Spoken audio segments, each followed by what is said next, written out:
नमस्कार मित्रांनो, आपल्या समोर आहे JCB। तर मित्रांनो, JCB म्हणजे हे एकदम JCB म्हणजे JCB इमोशन आहे बरं काय। ह्याला तसं बॅकहो म्हणता। हे जे आपल्या समोर उभा आहे बॅकहोला आपण बुलडोजर पण म्हणतो तसं।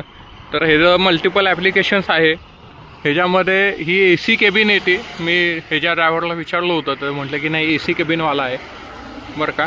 तर ही जी बकेट आहे, तर ही जी बकेट आहे ह्याचं मेन काम आहे डिगिंगसाठी, एक्सकवेशनसाठी ही जास्त यूज केलेली जाते। आणि आपल्याला माहिती आहे झाडात अतिक्रमण वगैरे हटवण्यासाठी पण ह्याचा चांगला वापर होतो बरं का। आणि हे बघू शकता, हे जे हायड्रॉलिक सिलेंडर्स आहे, तर हे जे ऑपरेशन्स आहे, मुवमेंट आहे, सगळे ह्याच्यानेच कंट्रोल केली जाते। ह्याच्यामध्ये हायड्रॉलिक ऑइल पडतं।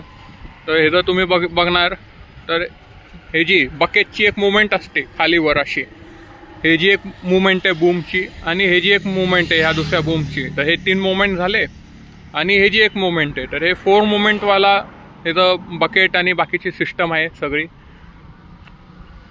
आता जर आपण पुढच्या साईडला गेलं तर ही जी बकेट आहे ह्याचं काम एक्सकवेशन वगैरे नाही, ह्याचं काम आहे फक्त लोडिंग। ह्याला ॲज अ फ्रंट लोडर पण आपण यूज करू शकतो, गाडी वगैरे भाडायला किंवा माल वगैरे दुसरीकडे हलवायला वगैरे याचा आपण वापर करू शकतो। तर लोडरचं पण 2 मोमेंट आहे खालीवर। आणि ह्याचा जर तुम्ही बघितलं तर मागे पण एक हायड्रॉलिक्स सिलेंडर आहे। तर हे मागे पुढे करण्यासाठी हे यूज केलं जातं, म्हणजे थोडक्यात 2 मोमेंट आहे ह्याच्यामध्ये। तर ह्याचा जो फ्रंट टायर आहे हा छोटा असतो as compare to back tyre. हे जे टायर जास्त चालतात, म्हणजे as compare to any other commercial vehicles किंवा पॅसेंजर व्हेकल्स, ह्याचं लोड पर्पज ॲप्लिकेशन सगळं वेगळं आहे म्हणजे। तर मित्रांनो, जर तुम्हाला असेच काही व्हिडिओ बघायचे असेल तर ह्या चॅनलला लाईक, शेअर आणि सबस्क्राईब करा। धन्यवाद।